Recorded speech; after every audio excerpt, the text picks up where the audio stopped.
What's going on, guys, and welcome back to the Adventure Outpost, your hub for all things movie related. It is 2023, and as I like to do at the beginning of every year, I like to turn back that clock to decades past and take a look at some movies that are celebrating some anniversaries. Specifically, we're looking at our decade movies. That's right, movies that are turning 10, 20, 30, 40, and 50. We go up to 50 because that is as far back as I can go where I've seen a decent amount of movies. Any further back than that, we barely have any movies to look at. I got to watch more movies so we can do that. But we're only going back 50 years this year, and we're going to look at 10 movies specifically from each decade. That's going back to 2013, 2003, 1993, 1983, and 1973. And we're going to take a look at 10 movies from each of those decades that are celebrating their anniversaries. 10 huge movies, classic movies to see just as what's held up and just what seminal classics are celebrating anniversaries this year. So quickly before we dive into all that, as always, hit that subscribe button if you haven't already, if you like to see all these sweet ranking lists and all that other nonsense that the movies that I like to talk about here. Hit that subscribe button and drop a like.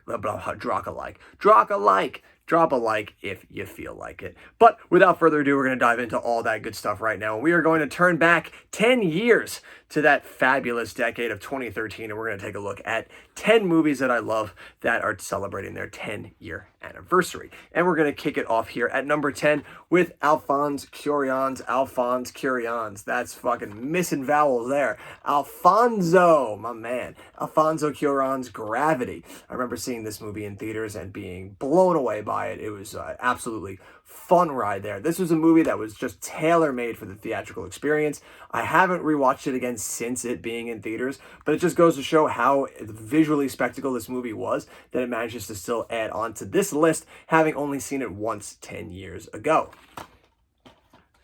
After that, we got a comedy classic that's actually been in the news recently, rumors of a sequel. We know how well sequels 10 years later always end up being, especially the comedy movies, and that is We're the Millers. This was an absolutely hilarious comedy when it came out, when it did, just absolutely capitalizing on all of its stars there. It's crazy that this fucking dweeb right here now looks handsome as shit in Guardians of the Galaxy Volume 3. Man has absolutely had a glow up. We've got all this great cast of characters with this drug bust comedy. Nothing better than a stoner comedy. It's a shame that we don't get comedy movies like this very much anymore. They're really always on streaming, and they're never any good anymore. We've lost the R-rated comedy. Please come back. It's crazy that this is celebrating 10 years already. It's been 10 years since this movie came out. This is another one I remember seeing in theaters. A movie that I didn't see in theaters that I actually just watched this past year, last year, 2022, around Halloween time. I'm finally getting back into my horror movies. As most people know that have watched this channel for any while, I don't watch a lot of horror. I'm finally getting back into horror recently, so I just finally caught up on these movies, and that is Insidious Chapter 2. This movie is just absolutely stellar. James Wan is just a maestro in the horror scene. He might be one of my favorites for go-to horror. Like, he's just so well in the modern age, and this movie is just an absolute wild ride. He is just incredible at just doing these fucking incredible horror movies. It's hilarious that he always bows out before the third chapter. Like, he never finishes a trilogy. He just gets in, does two, and fucks off. Like, he did the first two Conjuring and then fucked off. He did the first two Insidiouses and then fucked off. It's hilarious that he doesn't finish his trilogies. But this movie is just stellar. What the fuck's his name? Patrick Wilson in this is just freaking so good, and he like the tension in these movies are just so, like, that's what's great about it. It's not so much jump scare horror, it's just intense horror where it's just like you're just unsettled the entire movie and you're just on the edge of your seat on like pins and needles, and he's just stellar with this. I did not see that one in theaters. A movie I did see in theaters, because I fucking love them, is animated movies. I love seeing animated movies. They're some of my favorite movies of all time. Pixar dropped a great one this year in Monsters University. I know a lot of people are not the biggest fan of Monsters University, but I think it is absolutely stellar. I think it's a hilarious send up for them to do, like, hey, let's do a college movie, but let's do it with Monsters Inc. and show how Sully and Mike became friends in college. And it's just like, yeah, man, absolutely, let's do it. And then to top it all off, it's like, yeah, they're gonna like pledge a fraternity and they have to work together, and it's like, yeah, absolutely, like, that sounds hilarious, like, let's do it. And there's a lot of fun to be had in this movie. I think all the cast of characters are just so fun, and I love anytime you get usage of heavy metal in movies, especially in movies you don't expect it. So when, like, the one dude's mom's just sitting out in the car, and she's like, I'll just be sitting here listening to my tunes, and then she starts playing Mastodon. I'm just like, dude, I love this movie. It's fantastic. Another great comedy that I remember seeing in theaters that this absolutely tore up in theaters when it came out, at least at my theater, that is This Is the End. Seth Rogen and buddies, absolutely just hilarious, just apocalypse movie. All of them playing riffs on themselves while they're stuck in a house together during the rapture. And it goes them all trying to become better people in the hopes of getting like sent up to heaven. It's absolutely stupid. It's so dumb, but it's so much fun. It's so hilarious. The first 20 minutes where they go to the party and it's just full of cameos of all the people that are in and out of all their movies is just so funny. Like I love it. This is one of those great just meta movies that it's, again, like we talk about how you just don't get comedies like this today. And it's just such a shame because this is so fucking funny. And it's a shame that we don't still get comedies of this level. Another movie that I did see in theaters, I saw it with my brother, and we fucking loved it because this man is the king of movies. He's our favorite actor of all time. It's Tom Hanks, baby. We're talking Captain Phillips. I love this movie. This movie's fantastic. It's just the dude, the only movie he's ever been in, I think, or that we ever know. I don't know what his name is offhand. I apologize, my friend. But when he does the, like, look at me, I'm the captain now. Like, he's just stellar fucking performance in this movie. And the acting at the end with Tom Hanks, where he's, oh, sorry, I keep coughing. At the end, when he keeps, when they're trying to test him out, make sure he looks okay, and they're giving him the medical exam, and he just fucking breaks down. So freaking good, man. Up next is another horror movie. James Wan, again, just absolutely probably making what I believe to be his magnum opus, just the best encapsulation of what this man can do. And this is The Conjuring. It's a movie that I wish I was in the horror back then just so I could have seen this in theaters, because this is one hell of a ride, and I can only imagine how awesome it was seeing it in a theater of packed people. Like, it was probably so freaking good. This movie's just phenomenal. I watched it for the first time right around when the third one was coming out, because I did want to see the third one. I wanted to get back into horror. So my fiance, we got the first two and we watched them. She had seen them, so this was the first time watch for me, and I was just blown away by them. The first one, just in particular, is just so. It's actually my favorite horror movie. And I know to some that might be like, what? Like, because there's so much out there. But for me, who's somebody who's slowly dipping his toes back into horror and catching as much as he can see right now, this is just the best encapsulation of horror for me that I've seen thus far. It's an absolute stellar drama hits us next. It is a movie by another fucking master, my man Denis Villeneuve, just always pumping out hits. And that's the movie Prisoners. Just an absolute, just intensely insane wild ride from start to finish. Hugh Jackman is fucking insanely incredible in this movie. The scene where they're confronting Paul Dano and Hugh Jackman is just smashing the sink with a hammer. The man is just such visceral intensity. He's stellar. It's one of those reasons why he's like one of the greatest actors alive. Like, he just brings just like raw power to everything he's in. Jake Gyllenhaal, always fucking reliable, just absolutely stellar in it as well. Paul Dano, that dude is just so underrated. Like, he is one of the best character actors that we've got in the game today. He had a stellar year this past year, 2022, also playing the Riddler at the beginning of the year, and then playing Steven Spielberg's father in The Fabelmans. Like, what a year for this man. I'm so happy that he's getting those roles and he continues to stay in the limelight after all these years. He's a fantastic character actor. The runner-up for Best Movie of the Year, at least for me, was Martin Scorsese's The Wolf of Wall Street, a movie that is just absolute excess. It's probably one of my favorite Leonardo DiCaprio roles just because he just absolutely goes for it. And you don't normally get to see him in more comedic roles, so it's amazing to watch him bring that dramatic intensity to his comedic role, and he just really sells it so well. Like, he's just absolutely phenomenal in this movie. One of Martin Scorsese's best as well. It's just the absolute dominance of the rise and fall of just one greedy fucking bastard, and it's just a wild ride from start to finish. I did see that one in theaters. I don't know, I keep scrounging on the ones that I saw in theaters or not. But I did see that one. I saw that one on Christmas Day. Me and my friends, every year on Christmas, after I work, we always go and see a movie. That was the one that we saw that year when it came out. My favorite movie of the year is actually one that I didn't get to see in theaters. I actually didn't even know about this trilogy until I had to watch them on home video. And it's one of my favorite trilogies of all time. And this is the best one, which is the third one in the trilogy. Just a fantastic movie from start to finish. It's amazing what this trilogy is able to accomplish with such a minimalistic flair to it, and that is Before Midnight. Richard Linklater's Before Midnight, Ethan Hawke, Julie Delpy. It's just 3 movies where they basically just have conversations. but just it's so masterfully done that they're just mesmerizing. This one is my favorite of the bunch because we're following them after two movies where we've seen the courtship, we've seen them meet, we've seen them link back up, and now we're watching them as they are together as a couple after about 10 years, and we're seeing them now after all that like sheen of the new relationship is washed away, and we're seeing where they are, and it's just one fantastic. It's just like a whole movie of them just having a fight, and it's so stellar and just masterfully done. It's fucking incredible. And I think we're getting due. Like they made one of these, I think it was like every 12 years. So we're getting pretty due. It's almost time to maybe do another one, baby. Can we make a fourth one out of this possibly, guys? Like, is it time for another Before movie? I think so.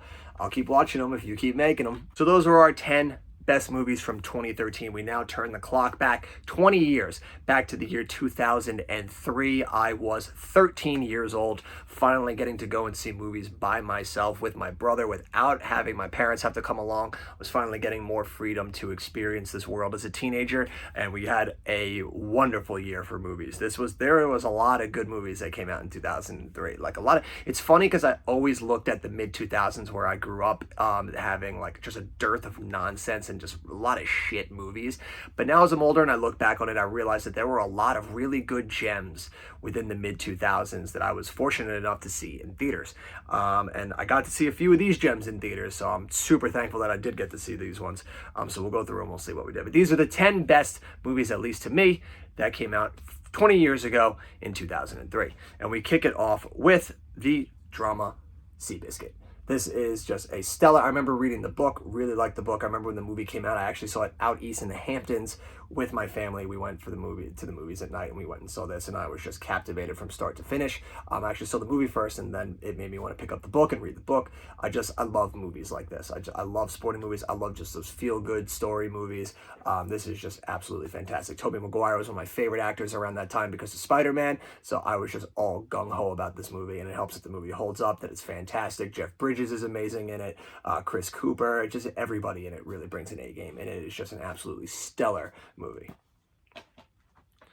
Another movie that I got to see in theaters was I guess one of the best things I could say about the mid-2000s is that I lived through the start of the superhero era, some of the shit that came out in that, and then the MCU being born. And we start here with some of the good, and probably one of the best cases of the good that was released in the early 2000s, and that is X2. This is probably the peak of X-Men movies. This is my favorite still X-Men movie of all the ones that have come out. It is just so good. I think it captured perfectly the essence of the X-Men, and with just the perfect story, with all the characters being balanced out perfectly. It is just an absolutely fun ride. They still, as wild and crazy as we've gotten, I don't think we've ever topped something as dope as Nightcrawler attacking the White House in the beginning of the movie. It's just so much fun. This movie is just absolutely stellar. Everybody in it, just fantastic. This is a movie I didn't get to see in theaters. I didn't see till way later on physical media, but it's a movie that I ended up loving nonetheless, and that is the thriller The Life of David Gale, with He Who Shall Not Be Named, and one of my favorite actors of all time, Kate Winslet. We've also got Laura Linney in there, and it is just a fantastic movie about a deadly conspiracy, about a respected professor who may or may not be guilty, and after he's charged with an absolute brutal crime, and we follow Kate Winslet as she is trying to unveil the conspiracy and figure out if this man is guilty or not. It is a wild ride. I don't want to spoil anything about this movie. It's just a fantastic thriller. If you like whodunit thrillers, this is a great movie to watch, even with that guy in it. Pixar strikes again with what might just be one of their biggest movies. I mean, it's always subjective what anyone could say the best Pixar movie is, because you could name like 10 out of a hat and no one would be able to argue with you. But I remember in the mid-2000s when this came out, this was everywhere. Everybody loved this movie. It was iconic. It's still iconic today. But even the fever back then was insane how much people quoted and loved this movie when I was in high school. And that is Finding Nemo. Just an absolute, probably the peak of Pixar in the mid-2000s. They just fucking struck gold with this movie. It's easy to see why. It's absolutely fantastic. Insanely quotable dialogue. Freaking Dory is just one of the best animated characters ever put to film. Like, there's just so much fun spectacle to be had in this movie. All of the scenes that they go through is just so much fun. It's just one of the best animated movies that was released in the mid-2000s, and this just cemented Pixar's status as the best animation studio of all time.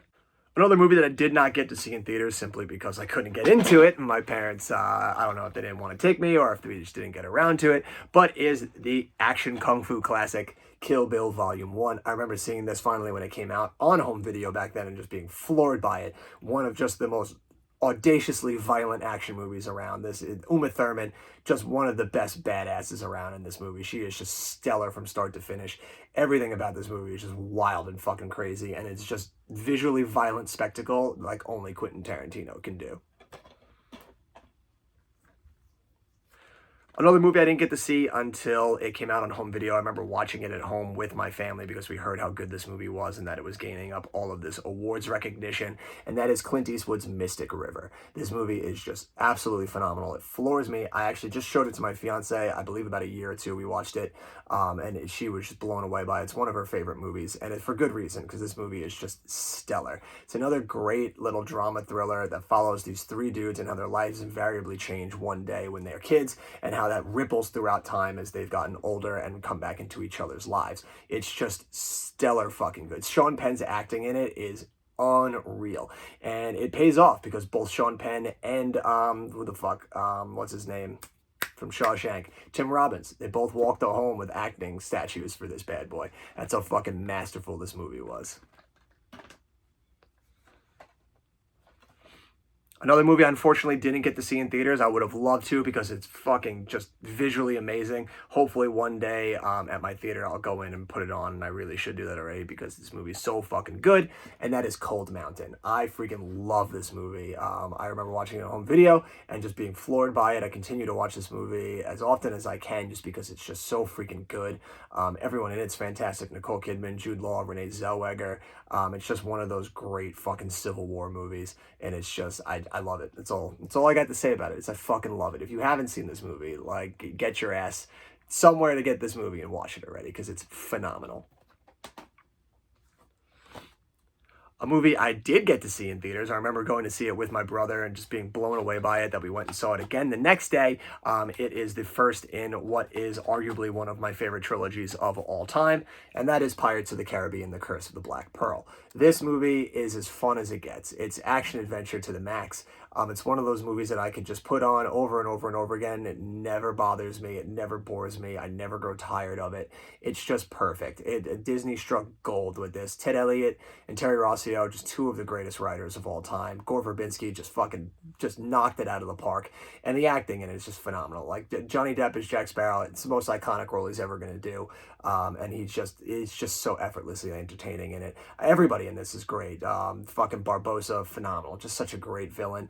Keira Knightley and Orlando Bloom probably have the least to do in this movie out of the trilogy. Their arcs really start to grow in the next ones, but they still carry their weight here. I still think that they add enough to this that they're just a worthy addition. I love Orlando Bloom, so like I'll always like him and everything, and I think Keira Knightley's really good with what she has to do in this movie. It's just so much fun. I love this movie. I could watch this movie anytime it's on and not be bored by it. In fact, I might fucking just watch it when I'm done making this video. That's how much I love these movies. Another movie that I wish I got to see in theaters, I did not get the pleasure until a few years after, and it kills me because it's one of my favorite movies of all time. I return to it every now and again. It's the movie that I actually got my brother to watch that finally convinced him that Tom Cruise is the fucking man, and that is The Last Samurai. Just fucking fantastic movie. I love it. I just think it's so good. Where you follow Tom Cruise, goes out, and he just ends up meeting a bunch of samurai warriors, the last samurai warriors that are holding out against the turn of the tide as the world is slowly realizing that they are obsolete. And it comes in contact with him, and he learns through these warriors the meaning of what it is to truly feel alive again and actually stand for something after his disillusionment during his fights against the Indians. It is just so fucking good. It's got such a great ending. I love it. It's one of my favorite movies. It's so fucking phenomenal. But anyone who knows what movies came out in 2003 can probably guess what number one is. It is a movie that I actually did get to see in theaters. I got to see all of these movies in theaters. It is another trilogy that we're going to talk about. We're talking about the third one in the trilogy. It is fucking fantastic. I actually saw it on a double feature with my brother. The movie before it that we watched, The Cat in the Hat, which does not make the top 10, which I know a lot of people are probably like, what are you doing? The Cat in the Hat should be number one. Unfortunately, it's not. But the second movie that we saw in that double feature is number one, and that is The Lord of the Rings, The Return of the King. Just an absolutely stunning achievement in film. It blows my mind that I got to see all these movies in theaters when they came out when I was a kid. I loved them then. I love them now. They're a part of me. They're just phenomenal. They're movies that it's hard to quantify just how much they mean to you because they're just one of those ones that's just been a part of your life. But I think a lot of people can relate. I think for most people that are around my age that grew up with these movies are on par with being some of the best visual and just epic storytelling that they've ever seen. And it feels very much how I feel whenever they think of these movies, that they're just the absolute pinnacle of their time and they're just fucking so stellar and fantastic. I love these movies. I actually just watched them last week again for the first time in a little while because it'd been a minute. So I was like, gotta watch them again.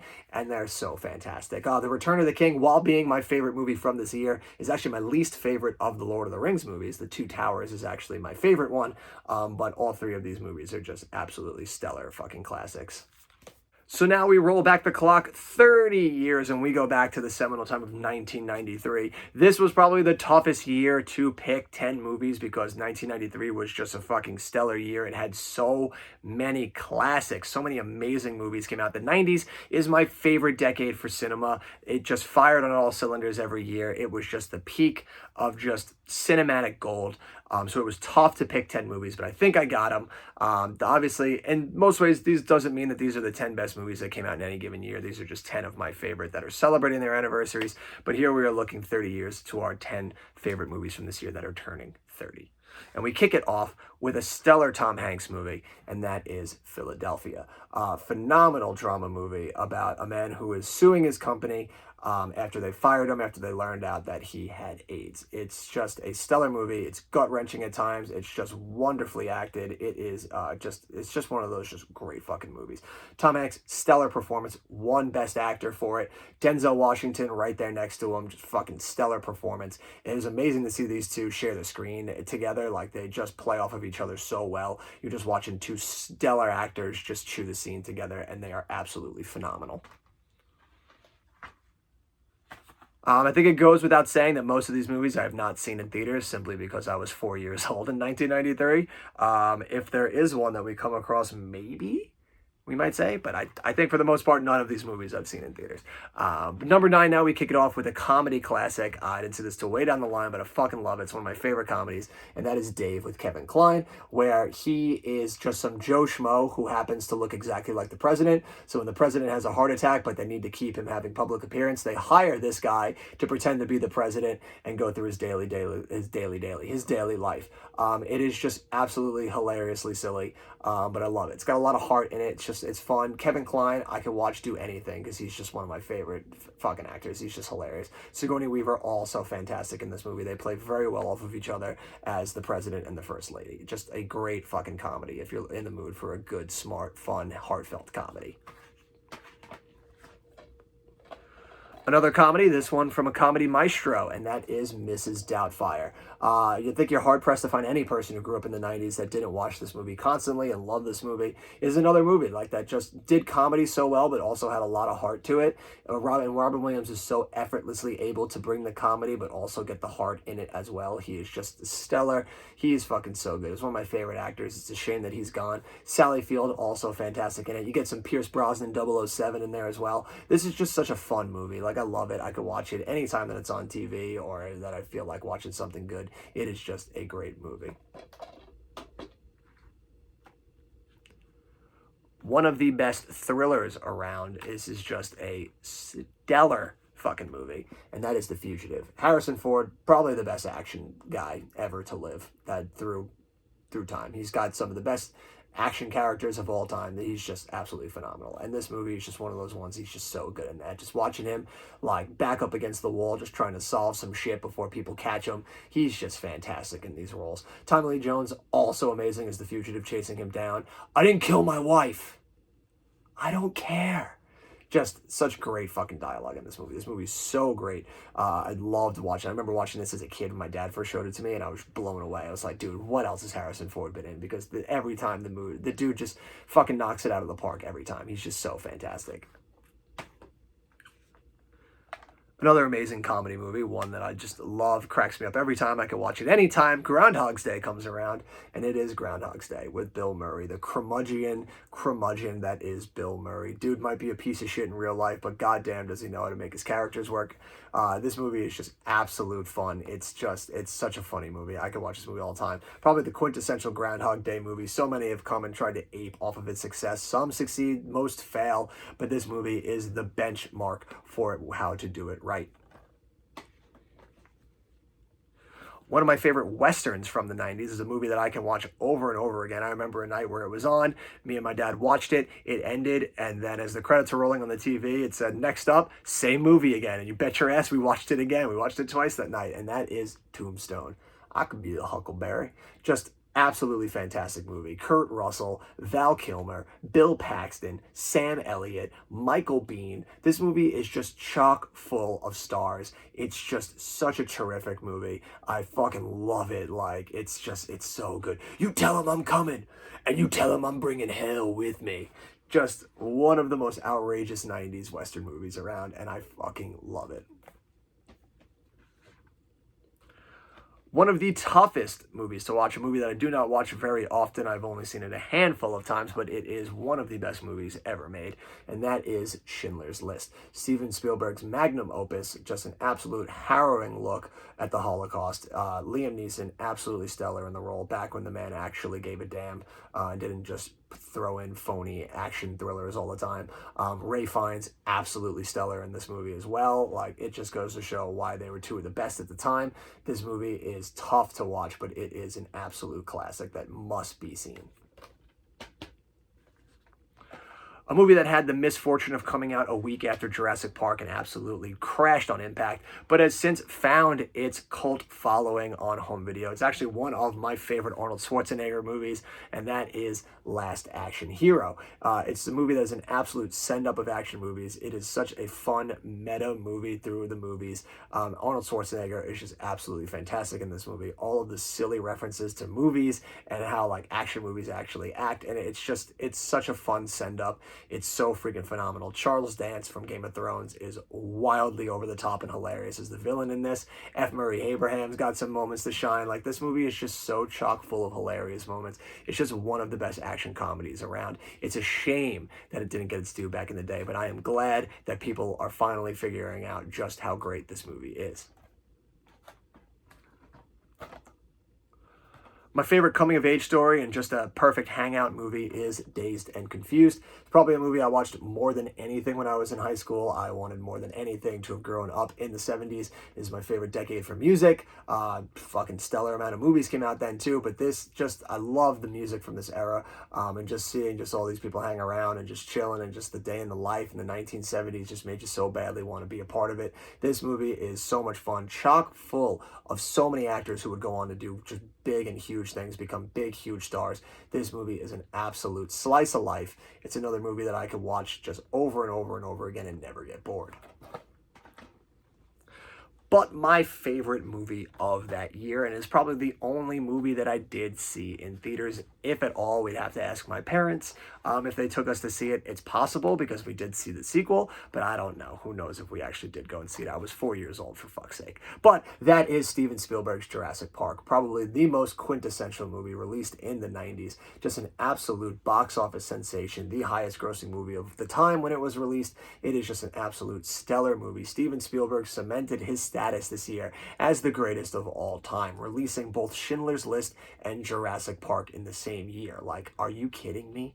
Like, what a maestro. The dude is an absolute legend. There is nothing we could say about this movie that hasn't been said, like, ad nauseum from people. It's one of the best movies of all time. It is fantastic. It's just visually splendiferous. It is so great. I fucking love this movie. We wind the clock back 40 years now, back to 1983, and we take a look now at another 10 movies. The 80s was another wild time at the cinema. I do love me some 80s movies, and there is a plethora of some good nonsense in here.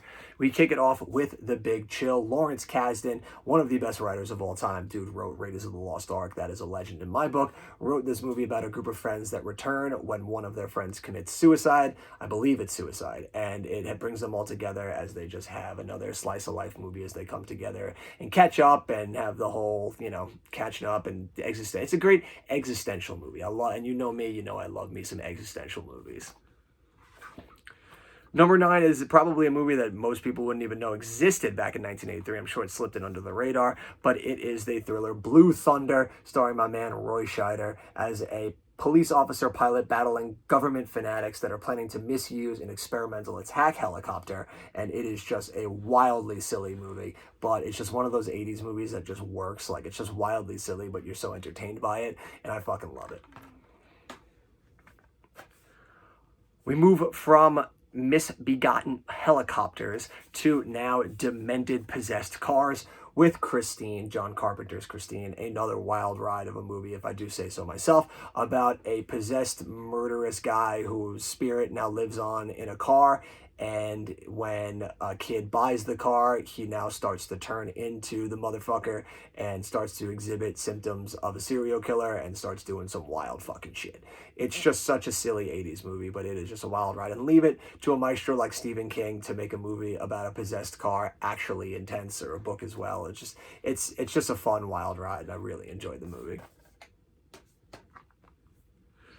Another quintessential coming-of-age story is The Outsiders, another movie just chock full of stars that would go on to become huge stars in their own right. You got Patrick Swayze in there, Rob Lowe, Tom Cruise, Emilio Estevez. Just so many fucking people in this movie, and it is just something. It's so good. It's just such a great movie. The rumble at the end is just fan-fucking-tastic. My favorite scene in this whole movie is when they go to do the rumble, and Tom Cruise just runs out, jumps up onto the car, and does a backflip. Like, it's just so outrageously silly, but great at the same time. We got my man Tony Montana, Scarface. This is a movie, I actually don't like this movie as much as other people. There are people who have made their whole personality this movie. I'm not one of those people, but this movie is still one hell of a ride, and it is a great, huge crime epic. Al Pacino, just fucking fantastic in the role as well. Brian De Palma, just an absolute maestro behind the camera. So this movie still has a lot of really good stuff in it, even if I'm not the biggest fan of it as some other people are.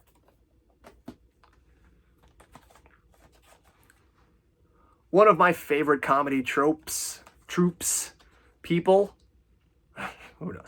But that is my boys, the Monty Python boys. We've got The Meaning of Life, just an absolutely dumb fucking silly comedy, and I love dumb fucking silly comedies. It's a shame that we don't get good spoof or lampooning movies anymore. Like back then, you had the Zucker brothers, you had Monty Python, you had Mel Brooks. Just so many people firing on all cylinders, just making some of the funniest, zaniest movies of all time. And it's a shame that we don't get movies like that anymore. And this movie is just an absolute hilarious classic. War Games is up next, a just fucking wild ride through a sci-fi world where Matthew Broderick is a hacker and he ends up hacking into this system that develops this thing called War Games. But the thing thinks it's real and he's going to fucking destroy the world if he doesn't figure out how to fix it and stop it. It's just an absolute silly fucking movie. But it's one of those silly 80s sci-fi movies that just worked so well back in the 80s. Like, it's just fantastic. One of the best Tom Cruise movies, the movie that made Tom Cruise, that is Risky Business, a movie that is somehow a comedy, but is also like one of the darkest fucking comedies I've ever seen. Just a movie that just all goes in on just the good old nature of capitalism at its finest. This is just a wild ride of a movie where Tom Cruise's parents goes away, he tries to throw a party, his Fabergé egg goes missing when he tries to bang a prostitute, and he just gets all caught up in the scam of trying to make money so that he can get all of his stuff back before his family gets back. It's just wildly dark, and it goes down some very wild roads, but it is just an absolutely fantastic movie.